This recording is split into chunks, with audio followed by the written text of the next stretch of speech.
Good morning, Shabbat Shalom, and welcome. I'm Ross, and I'm live from the Athenaeum in Jackson, Louisiana, home of HOREB Institute for the Historical and Objective Research and Exploration of the Bible. Thank you very much for joining me today for my class that I've called, Who's the Neighbor You're Supposed to Love? And other important questions. I just added that last part because it's not just the question, who's this neighbor that we're supposed to love, because that brings up all sorts of other questions. And I want you to know, going into this class is probably going to be a feel-good class. You know, a lot of times I take heat because I bring very challenging questions. And so I think a lot of people, because they think they know where this one's going, and to some degree they do, or you do, there is a sigh of relief. And I want you to feel that. But I also want you to recognize that even though we're talking about this idea of loving the neighbor, I think that might be a little bit more difficult than anything else we talk about. So we're going to get into this today, and I look forward to it. So sit back, relax, get your Bible, get your Torah tablets ready, because we're going to have a good time looking at some very important texts. We are working through the Pentateuch. We're currently in a year-long study, Perspectives, the Pentateuch in Perspective, and we're working in the book of Leviticus. We are in a series within the series. The series we're in now is Altered Text, A-L-T-A-R-E-D. We're dealing with the book of Leviticus, and this week, my focus, the class, is based upon Torah portion Kedoshim, and other ancient texts. So, by the way, this week we have a double portion. Now, I'm not talking about the kind of double portion that you find in 2 Kings chapter 2, verse 9, where Elisha asked for a double portion, although I pray that all of you receive a double portion because of this class today. But what I'm really talking about when I say a double portion is that according to the annual cycle of Torah readings, this week on the calendar, on the menu, if you will, we're actually past that menu stuff. We did that last time. But on the ticket, we've got Acharey Mot and Kedoshim. Kedoshim is where my focus is going to be today. I'm focused on the latter, and within the Torah portion known as holinesses, if you will, what we're really doing is we're zooming in, because we're not covering even all of that Torah portion. In fact, it's going to be something we're going to really, really focus very narrowly on, and that is we're going to talk about one verse, or to be more precise, we're going to be talking about a part of a verse. In fact, we're really going to be talking about 3 words in Hebrew. And I'll go ahead and tell you that these 3 words in Hebrew form a phrase that is arguably the best known biblical phrase. And it ought to be. Just put that in there. One of the best known biblical phrases in the Tanakh, and maybe even in the Christian literature in what is known as the New Testament. So I want to begin today with that phrase that we're going to be talking about. So if you have your Torah tablet, we're going to open to Leviticus 19:18b. What does that mean? The second part of Leviticus 19:18. And if you have the Torah tablet, it's on page 124, Leviticus Torah tablet. And it says, again, I'm just focused on this part, but thou shalt love thy neighbor as thyself. But thou shalt love thy neighbor as thyself. Now that's the King James, or the ASV. It's pretty much the same in the King James, but that's the American Standard Version's rendering of the Hebrew, va'ahavta l're'acha kamocha. All right, and thou, or ASV, but thou shalt love thy neighbor as thyself. Now, the Hebrew breaks down this way. Again, we're dealing with three Hebrew phrases, or one Hebrew phrase made of three Hebrew words. The first, va'ahavta, but thou shalt love. Boreacha, thy neighbor. Kamocha is translated as thyself. But when I look at this phrase and I prepare to teach something like this, it raises several other questions. We're going to dig into this. We're going to take this three-word Hebrew phrase and we're going to really explore it this morning. So the first question that I have, can love be commanded? But thou shalt love. This is a command. I want you to recognize that. The way that it's structured, the way that it's written, it clearly is a command. But thou shalt love. So the question, can love be commanded? Can love be demanded? Is it possible to legislate love? Now, I want you to think about that. Now, I know that all of us who are biblically oriented, who are people of faith, would answer in the affirmative, but I want you to think about the consequences of that. I want you to think about the far-reaching implications of legislated love. What is that? What does it mean? And so forth. We're going to dig into this. The second question that is sort of brought forward when we read this idea, but thou shalt love thy neighbor as thyself, the next part of this question is, what is love? What is love? So first of all, can it be legislated? Can it be commanded? Can it be demanded or required? And then the second thing is, what is it? What is love? Contextually, like when we read the text, when we study the Pentateuch at large and its use of the phrase ahav, what is love? How do we define it? Is it simply an emotion, or to quote Tina Turner, a secondhand emotion? You know, what exactly is love? We're going to look at that.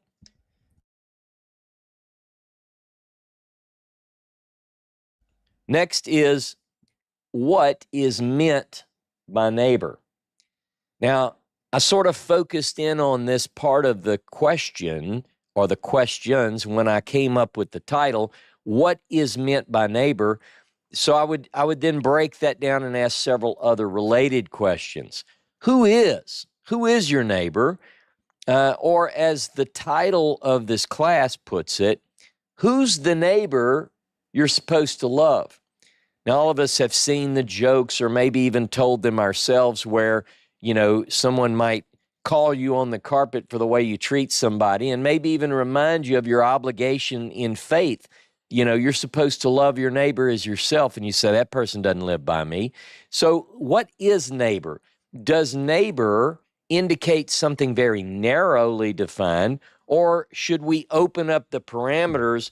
Should we look at what a neighbor is and broaden that understanding? We're going to dig into that. And then finally, in my list of questions to entertain in this particular class, how is that qualified to love your neighbor? How is that qualified? Specifically, to what measure is this neighborly love compared? You know, what does kamoka mean? It's pretty clear when you open it up and you look at the Hebrew, va'ahavta, and you shall love, or but you shall love.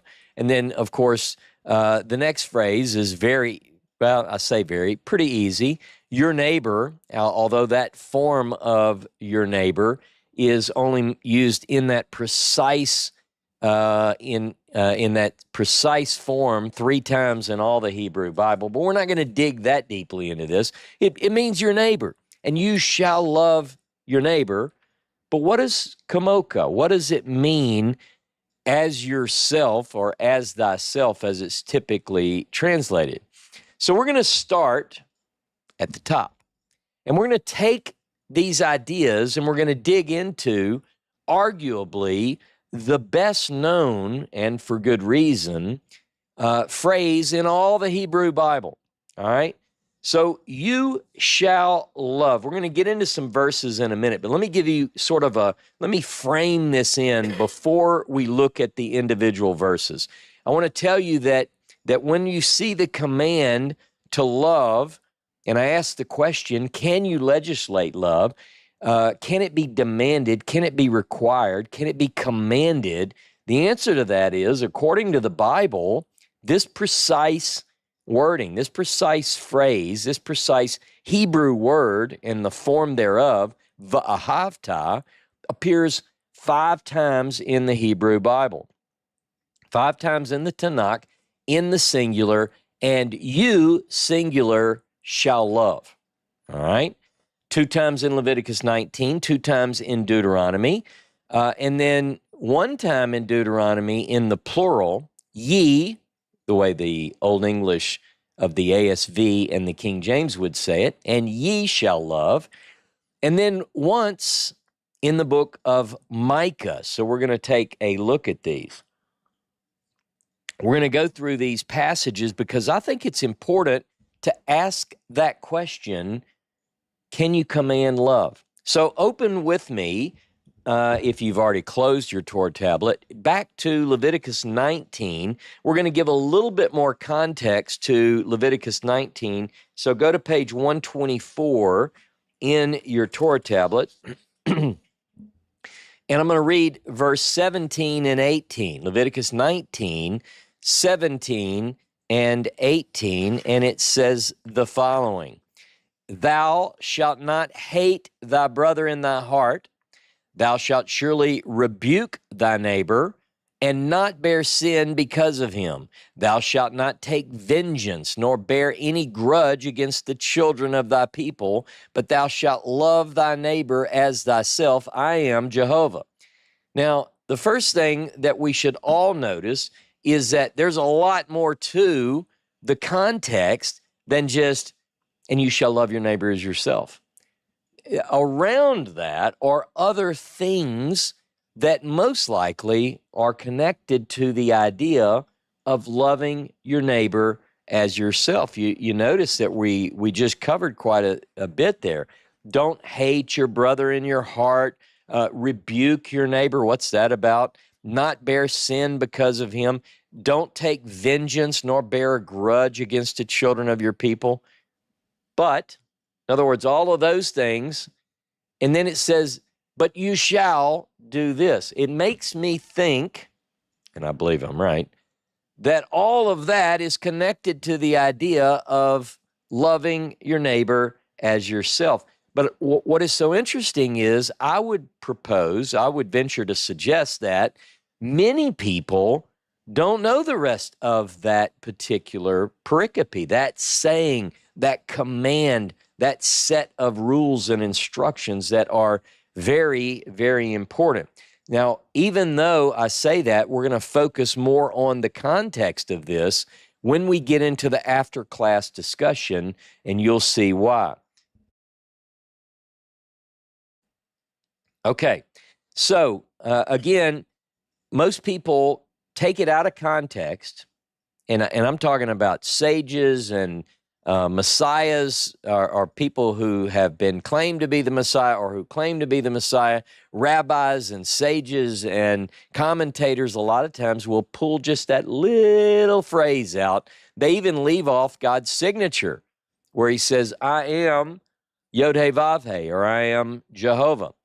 Now, I want you to notice that in this particular passage, when you begin in Leviticus 19, verse 17, you work your way through, there are several terms used, not just neighbor, which we're going to get to, but it begins with the idea, using terms as brother, kinsman, people, and then brother, and then neighbor, right? Brother, kinsman, people, neighbor. It sort of works its way. But when you look at this, it has led many scholars to propose, I would say for pretty good reason, that if you're going to interpret this and you put it in its ancient setting, cultural setting, you would be inclined to suggest that this deals with loving your own. What do I mean by that? I mean just that. a lot of scholars would say that these terms suggest that the ancient understanding is a very narrow understanding of neighbor. And why is that? Because to qualify in this context as being a neighbor, many scholars would say, well, you have to think about brother, kinsman, people, then you get to neighbor. So it's set in that sense, right? According to most scholars. It's very internal. Now, there are some exceptions to thinking that way, and I'm one of them.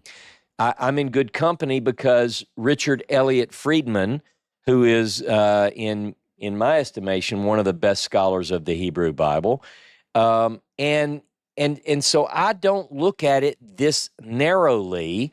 And part of the reason why I don't see it to be this narrow is because of the next passage that I want to get to, right? We're going to look at some other passages. But again, many of the scholars would look at this as being something very narrow, okay? In other words, your neighbor is someone who is of your people. Now, what we're going to do is we're going to look at the next passage, which is Leviticus chapter 19, verse 33 and verse 34. So if you have your Torah tablet, look at page 126 and pick it up at verse 33. And if a stranger sojourn with thee in your land, ye shall not do him wrong. The stranger that sojourneth with you shall be put unto you, or shall be unto you, as the homeborn among you, and thou shalt love him as thyself. For ye were sojourners in the land of Egypt. I am Jehovah your God. Okay.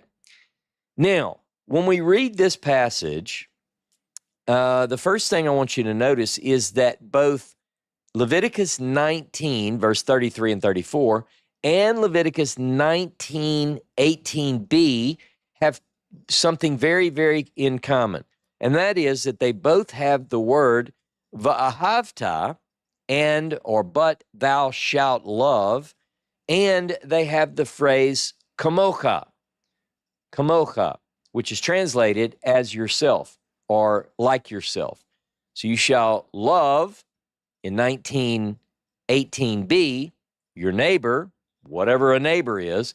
And then when you get to 33 and 34, surprisingly to some who are very internal in their understanding, very narrow in their understanding of what a neighbor is, now we find that you're to love a stranger, one who sojourns. This is somebody who's not like you, right? It doesn't necessarily imply that, but it actually does. It means that someone outside of the terms that we just looked at, brother, kinsman, people, brother, neighbor, someone outside of that group, now we're told, va'ahavta kamocha, and you are to love this person, kamocha, whatever that means, translated as thyself. So just to make sure I'm clear, a stranger who sojourns and thy neighbor, plus all the terms that are associated with neighbor, meaning thy people, are likewise applied to a stranger, ger. Now, I'm not talking about what later became the understanding of ger in a rabbinic sense. There's actually a nice connection between the ancient understanding and what people fight about in Facebook groups now. But I don't want to go into that right now. Maybe in the discussion later we can talk about that. But the reason that you are to love your neighbor as you love yourself, and in the same manner, in the same measure, you're to love a stranger who sojourns as yourself. The reason is this, get this, for ye were strangers or sojourners in the land of Egypt. In other words, these people that you are now commanded to love are in the same place that you used to be in. Don't forget that. So many times religious people forget where they came from, and they're mean and hateful and snidey to the people that are in the same place they used to be. I see it all the time. I won't get on a soapbox, but I will say one more thing, that when people evolve in their faith and they leave sort of a fundamentalist Christianity standpoint, they become so wise in their own mind and heart, they then look back down the nose at those who were doing exactly what they were doing 2 weeks ago. So don't do that. That's bad. Now, I want to look at a couple other passages because we're talking about the reason that you should love these strangers who sojourn among you is because that's what you were. Let's look at a couple more of these passages. How about Exodus 22:20 and 23:9? Go first to 22:20 of Exodus, and that's on page 132 of the Exodus Torah tablet. 132, we're reading Exodus 22:20. And it says, and by the way, this is the Hebrew verse 20. In your English Bible, it's going to be verse 21, but don't be confused because if you have the Torah tablet, it tells you that. So verse 20 in Hebrew, 21 in English, and a sojourner shalt thou not wrong, neither shalt thou oppress him, for ye were sojourners in the land of Egypt. In other words, they are what you were. Don't forget what you were. In fact, you're going to love them like you love yourself. Why? Because they're you in many ways. They're you. You're just in a slightly different place. You've lived in this area for a couple of weeks now, or a couple of years as some of your case goes. Okay, look at Exodus 23:9, and that's on the next page, 134. And a sojourner shalt thou not oppress. This is powerful. For ye know the heart of a sojourner, seeing ye were sojourners in the land of Egypt.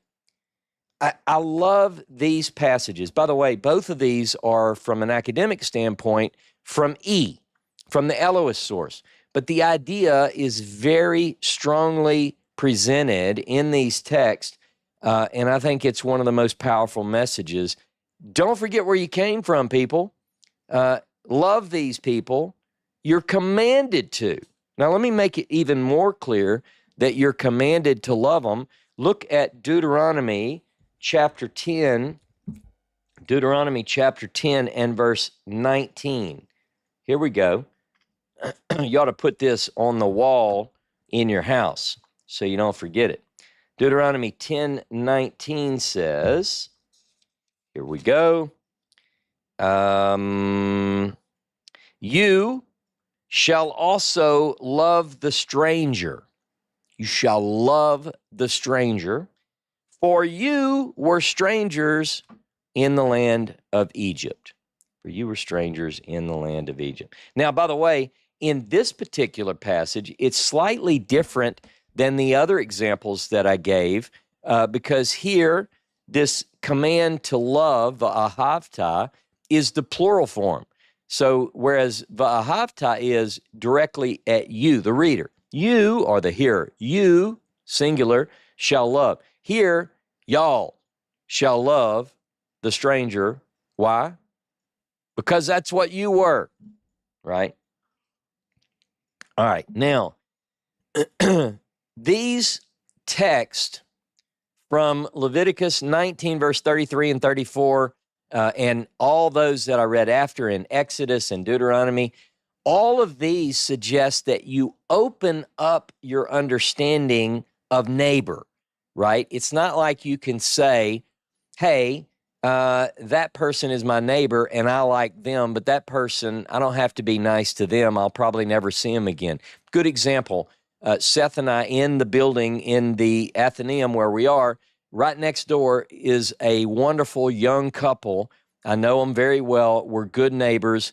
If I get to work before he gets off, he works shift work sometimes, I'll take his garbage can out or he'll take mine out, whoever gets there. We race to do good. This is not to blow my horn, more to blow his horn, because this guy, I've been looking for a good neighbor like this to help with. The other day, I hear a lawnmower right outside the building while I'm working, and I thought he was just cutting his yard. He cut ours too. So this is the idea. This person next door to me is running to beat me to do things that I need to do. Some of you probably think that I just ignored it and waited till he was done. No, I mean, he really does. Good guy. Now, so we have to extend, but he's not my only neighbor. Is that the definition of a neighbor? It is, but are there others? Can we expand that? And I think that's what we need to do. But before we do that, let's continue this idea of commanded or legislated love. Let's look at a couple more passages. Look at Deuteronomy. We're going to go to Deuteronomy now and go to chapter 6, Deuteronomy 6:5. All of you probably know this. This is the most popular or the most well-known Va'ahavta passage. In fact, in some rabbinic circles, when you say Va'ahavta, they go, oh yeah, Deuteronomy 6:5. Why? You shall love the Lord your God with all your heart, with all your soul, and with all your might, is what the English says, and that's sufficient for my purposes today. But I want you to understand that this is a commanded love. You're commanded to love God with all your heart, with all your soul, with all your everything, as the English translates the Hebrew here in Deuteronomy. By the way, the phrase with all your heart, with all your soul is used only, not in Genesis, Exodus, Leviticus, or Numbers. It is specifically a Deuteronomic phrase, and it appears 9 times in Deuteronomy. But many of you already know that because you've been in classes with me before where I pointed that out. Now I want you to look at chapter 11, Deuteronomy 11 and verse 1. You shall love the Lord your God, therefore, and keep his charge, his decrees, his ordinances, and his commandments always. So get this. You and I, all of us, are to love.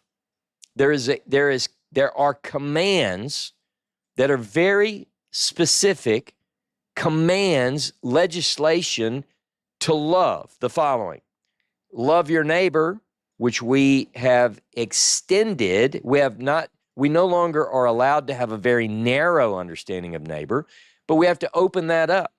You have to even include the stranger. You're to love your neighbor, kamoka, whatever that means, as yourself. You're to love a stranger who sojourns with you as you love yourself. And you're to love God as you're commanded to love God. So basically, now I know that some of you are saying, oh, there's some bad people we're not supposed to love. Hang on, just hang on with me. Don't freak out yet. We're to love all people, generally, and God, right? This is what we get from this. Now I want you to look with me at Micah chapter 6, Micah chapter 6 and verse 6, Micah 6, verse 6. One more. This is the last in the Bible where it's commanded to love. You're to love your neighbor. You're to love a stranger. You're to love God. And here we go with the only other thing you're commanded to love. You ready? Micah 6. We're going to begin in verse 6. With what shall I come before the Lord and bow myself before God on high? Shall I come before him with burnt offerings, with calves a year old? Will the Lord be pleased with thousands of rams, with 10,000s of rivers of oil? Shall I give my firstborn for my transgression, the fruit of my body for the sin of my soul? He's told you, O mortal, what is good, and what does the Lord require of you? But to do justice and to love kindness and to walk humbly with your God. There you have it. You and I are to love neighbor. We're to love stranger who sojourns. We're to love God. And we're to love, in Hebrew, it says chesed, kindness, loyal kindness. You're to love chesed. Now that's interesting. It adds a whole new dimension. And that opens up all sorts of ideas. But when you talk about chesed, loyal kindness, loving kindness, you're opening up a greater understanding that's going to help us in our love for our neighbor, whoever that is, a stranger who sojourns with us, and the love of God. Let me tell you something. It's easy to say, I love God. It's easy to love a being without a face, but it's a whole lot harder to love our neighbor. And it's easy to say we love God, but let me tell you this, if you don't love your neighbor, you don't love God. I think it's that clear. Now, so we've got neighbor and we've got stranger, and the love of both of these tied to a phrase, kamoka. Now, I got curious. What exactly does kamoka mean? It's translated as thyself. So I wanted to look at, you guessed it, every occurrence of kamoka in the Bible. And there are 29 of these. So it doesn't take that long. Several hours and you can work through all of these. And what you come away with is that whenever you see, a lot of times you see the kaf on the front of the word, it means as or like. But kamo means as you, is kind of the best way to put it, I guess. As you, and then ka on the end, yourself is the way it's translated. So I guess one way to put this is as one who is like you. As one who is like you. You shall love your neighbor, this is my translation, and bear with me, as one who is like you. Now, that's what it says. Now, you get into what does it mean, and that takes us in other directions. However, I want us to stay here for just a minute, because in the 29 occurrences of this particular word, kamoka, a large number of these is dealing with God. And it often will say, many of you know these passages, who is like you, right? Or you'll see the phrase, there is none like you. In Hebrew, that's ein kamoka. There's none like you. Or who is like you among the gods, or whatever the passage might be. But the idea is, who is as one who is like you? This is one of the reasons that helped me kind of formulate what kamoka means. So I have a question. Perhaps at the core of loving your neighbor or stranger, kamoka, maybe there is this idea of likeness. The reason you should love this person has to do with a likeness that at times is not seen or noticed or recognized or, get this, or admitted. Maybe sometimes when we look at someone, we don't see the likeness. We ignore the likeness. We forget that we once were where they were. We don't see that likeness. The biblical narratives begin with the idea that you and you and you and you and you, wherever you are, I want you to do this. I want you, if you can, point at yourself or think of yourself if you can't point, and recognize that you are in the likeness of God. Perhaps if we think of that, then it might be a little bit easier to love that person like we love ourselves. Again, there are plenty of people who say, I just love the Lord. And you're like, well, you don't treat me like you love the Lord. And some people don't make the connection that without the one, you can say what you want, but you're not doing the right thing. Love is commanded even toward those that we don't recognize as being like us. And I think a big part of it is we've forgotten whence we came. We are to love God and love people, even of other groups, as if they were like us. Because you know what? They are. You're no better than anyone. I'm no better than anyone. You see, love in these passages is not merely an emotion. It's not a word only, but I might ask, is it ever? So I hear people sometimes say, well, love in the Bible means more than just emotion. Let me tell you something. Love in this world, like where we're at, like you talk about any relationship, love has to be more than a word anyway. If you've ever been in any relationship and someone says, I love you, and they don't show it through their actions, you don't believe them. I mean, it's that simple. So people can raise their hand and shake a tambourine and say they love God, but that doesn't mean that God feels the love. And you can tell your neighbor, I really love you, but if you don't treat them, or the stranger, if you don't treat them with actions that demonstrate that love, they don't believe you. If we love someone, we have to demonstrate it through action. And many of the commands in the Pentateuch govern our interactions with our neighbors. And this is in the 10 words and many other passages. Here's some examples of things that are prohibited, just at a high level. Violence. You can't be violent to someone, right? And because that's the anti of love. That demonstrates not love, but hatred. You can't plot or plan against someone and claim to love them. You can't even speak against someone, right?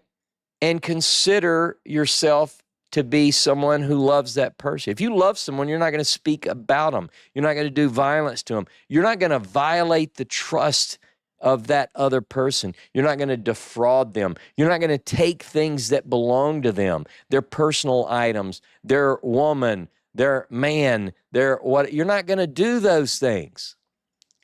It's theft, it's larceny, it's adultery. All of these things that come about that are against loving someone and demonstrating that love through action are among the gravest of sins. Love equals action and deeds in all ancient literature, and it should be in our modern understanding. I think most of us have heard of the phrase coined, the golden rule. And I want to go through a little bit of the ancient literature's views on what does it mean to have action that demonstrates love of neighbor, stranger, God. This is the golden rule, and it has to do with action. So we begin in the Talmud. If we go to Shabbat 31a, I'm going to read this short story. There was another incident involving one Gentile who came before Shammai and said to Shammai, convert me on condition that you teach me the entire Torah while I'm standing on one foot. Shammai pushed him away with the builder's cubit in his hand. This was a common measuring stick, and Shammai was a builder by trade. The same Gentile came before Hillel. He converted him and said to him, that which is hateful to you, do not do to another. That is the entire Torah. The rest is its interpretation. Go study. That's pretty simple. That which is hateful to you, don't do that to another. It has to do with do. It has to do with do. It's deeds. It's deeds that demonstrate love. And that is, according to Hillel, that is the very entire Torah. That's everything. Everything else is just interpretation. I'm not oversimplifying. This is boiling it down to one thing. The Gospels get it right. Matthew chapter 7 and verse 12, Jesus nails it, ladies and gentlemen. In everything, do to others as you would have them do to you. It's beautiful. And that is a whole lot older. That text, we have examples of that text way earlier than the Talmud. Now, I want to read one you may not be familiar with, and that's from Tobit, the apocryphal book of Tobit. And if you have the New Oxford Annotated Bible, which I've recommended very highly for you if you want a Bible with all sorts of good stuff in it, including Tobit. Go to Tobit chapter 4, verse 15, which is on page 1395. And what you hate, do not do to anyone. That's pretty easy. What you hate, don't do to anyone. Let's look at some more gospel texts. Man, I'm telling you, these gospel texts absolutely nail it. Mark chapter 12. Mark chapter 12. I'm talking nail it. Mark chapter 12, and we're going to go to verse 28 through 34. Listen to this.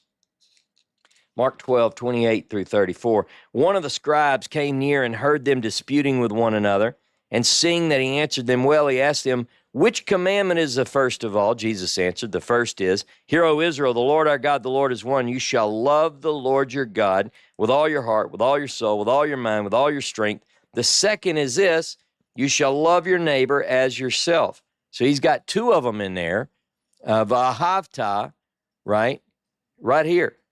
There is no other commandment greater than these. No, nothing greater. These are the greatest right here. And I would agree. Then the scribe said to him, you're right. Scribe agrees too. Me and the scribe agree. The scribe and I. You are right, teacher. You've truly said that he's one and beside him there is no other. And to love him with all the heart, and with all the understanding, with all the strength, and to love one's neighbor as oneself. This is much more important than all whole burnt offerings and sacrifice. Amen. There, brother scribe. Verse 34, and when Jesus saw that he answered wisely, he said to him, you are not far from the kingdom of God. And after that, no one dared to ask him any questions. But you can ask me questions in the after class, see? Now, I want you to look with me at Matthew. We're going to do a few of these because they're so beautiful. They're so good. Matthew chapter 22 and verse 34. Matthew 22, verse 34 through 40. And when the Pharisees heard that he had silenced the Sadducees, they gathered together. And one of them, a lawyer, asked him a question to test him. Teacher, which commandment in the law is the greatest? And he said to him, you shall love the Lord your God with all your heart, and with all your soul, and with all your mind. This is the greatest and first commandment. And a second is like it. You shall love your neighbor as yourself. On these two commandments hang all the law and the prophets. All right? Again, these really drill down to what are the most important, most essential pieces. Everything is rooted in this. Everything hangs on this. Look at Luke. Let's not leave Brother Luke out. Luke chapter 10 and beginning in verse 25. Luke 10:25. And a lawyer stood up to test Jesus. And lawyers, you know. Teacher, he said, what must I do to inherit eternal life? We ought to look for this answer, right? And he said to him, what's written in the law? Which says that somewhere in the law is a path to eternal life, contrary to what a lot of people think. And he said to him, what's written in the law? What do you read there? He answered, you shall love the Lord your God with all your heart, with all your soul, with all your strength, with all your mind, and your neighbor as yourself. Interesting, he puts these two together. He's probably been listening in the background to all these other arguments. And he said to him, you've given the right answer. Do this, and you'll live. Do this. Love God, love your neighbor. You do this, Because the question is, what do I have to do to inherit eternal life? He said, you got the answer. You know the answer. Love God, love your neighbor. That's it. That puts you on a path to eternity. There you go. We're going to have an altar call in a minute. But verse 29 picks up. But wanting to justify himself, he asked Jesus, and who is my neighbor? You know, because that's a good question. You're like, okay, I love my neighbor, but really, do I really have to love this person? And Jesus replied, a man was going down from Jerusalem to Jericho, and he fell into the hands of robbers who stripped him, beat him, and went away, leaving him half dead. Now, by chance, a priest was going down that road, and when he saw him, thank God a priest is coming. Thank God a priest is coming. I heard a rabbi one time who was just blasting this because he didn't believe that there's any way that a priest would do wrong to someone in need. This rabbi evidently has not read the Bible. So the priest, he sees a priest, the guy's beat up. I mean, he thinks, thank God a priest is coming. But the priest passed him by. The priest passed him by on the other side. He even walked to the other side of the road. So likewise, a Levite, thank God a Levite is coming. He'll help me. When he came to the place and saw him, he passed by on the other side too. But a Samaritan, good God, can you believe this? A Samaritan, while traveling, came near him, and when he saw him, he was moved with pity. You know the story, right? The Samaritans are hated, despised. You know, they're lesser. Thank God some of these religious folks would say, I'm not one of those dirty, rotten Samaritans. He went to him and bandaged his wounds, having poured oil and wine on them, and he put him on his own animal, brought him to an inn, and took care of him. The next day he took out 2 denarii, gave them to the innkeeper, and said, take care of him, and when I come back, I'll repay you whatever more you spend. Verse 36, which of these 3 do you think was a neighbor to the man who fell into the hands of the robbers? The answer, verse 37, he said, the one who showed him mercy. And Jesus said to him, go and do likewise. Like a good neighbor. I mean, be a good neighbor. It's not that hard when you really think about it. Look, a couple more texts from this Christian New Testament. Let's look at Romans chapter 13. Man, Romans chapter 13 absolutely knocks it out of the park. Romans, don't get nervous, everybody. I'm a historian. I recognize beauty in a lot of ancient texts. Romans 13, beginning in verse 8, boys and girls, owe no one anything except to love one another. For the one who loves another has fulfilled the law. The commandments, you shall not commit adultery, you shall not murder, you shall not steal, you shall not covet, and any other commandment are summed up in this word, love your neighbor as yourself. Love does no wrong to a neighbor. Therefore, love is fulfilling the law. Love is fulfilling the law. And I would say amen to that. Now, there's one more. You can't leave this out, especially since we're deep in material that at least some attribute to Paul. I know some of you don't actually like that, and I don't care. Galatians 5, verse 14, here we go. For the whole law is summed up in a single commandment, you shall love your neighbor as yourself. You could stand on one foot. This is an elevator speech. What's love got to do with it? Well, actually everything. Actually, everything. If by love you understand what love really means. If I did a recap, I would say In Leviticus, in the midst of the priestly material, within what scholars call the Holiness Code, there's one part of one verse represented by 3 Hebrew words that contains within it more than volumes of books on theology, defining the will and way of God. And if you understand the writing of the Moses scroll, you will see that this ideal is the source of blessing. Blessed is the man who loves his neighbor. Blessed is the man who loves his neighbor. And that 10th word in the Moses scroll is, you shall not hate your brother in your heart. A command to love your neighbor as yourself has to be understood. Open up your definition of neighbor and put action to your understanding of love. Now, how do we do that? Our own experiences inform us how to show our love for others. You know, if you think about it, whatever is hateful to you, don't do that to someone else. And also think about the opposite of that, which aims at the same understanding. Do unto others as you would have them do unto you.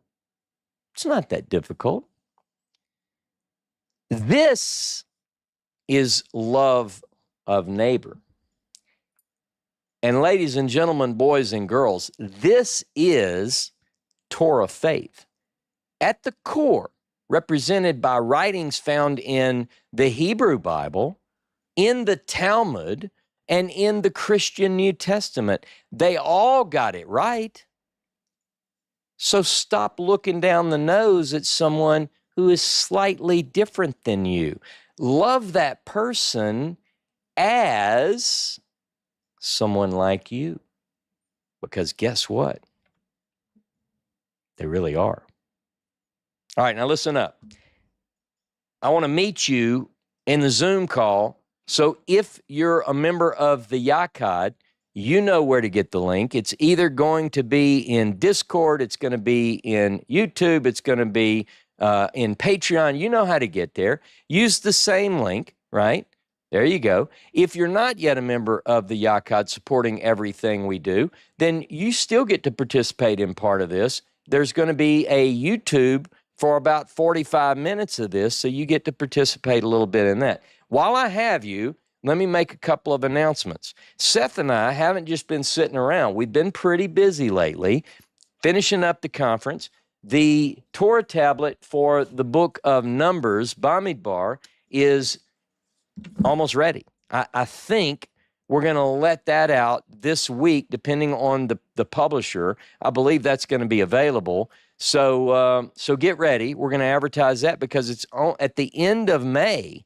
The last Saturday of May, we begin the book of Bamidbar. We begin the book of Numbers. And if you like these, if you like to use these Torah tablets, the Numbers tablet will be out soon.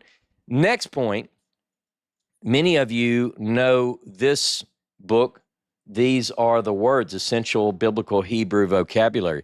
Top 1,000 words, vocabulary words, 18 lists arranged in an order that is descending from the most frequently used. In other words, every word that appears 20 times, 25 times or greater in the Hebrew Bible is in this book. Well, I got some feedback on this since I published it a couple of years ago, and people said, you know, it would be more useful if you put in transliteration so I have some help pronouncing the words while I learn Hebrew. We did that. That is coming out. It's actually up. It's on Amazon right now, but it takes just a few days for all of the things to start working where you can get it. But I'll be sure and send out a publication notice from HOREB Press as soon as that goes live. This one is called These Are the Words, Transliteration Edition. And I look forward to sharing this bit of helpful material with all of you who want to learn the language. God bless you. Thank you for being a part of everything we do. I'll give it a few minutes, and we'll come back together in the Zoom call. Have a blessed day. And listen to this, please. Love your neighbor like yourself.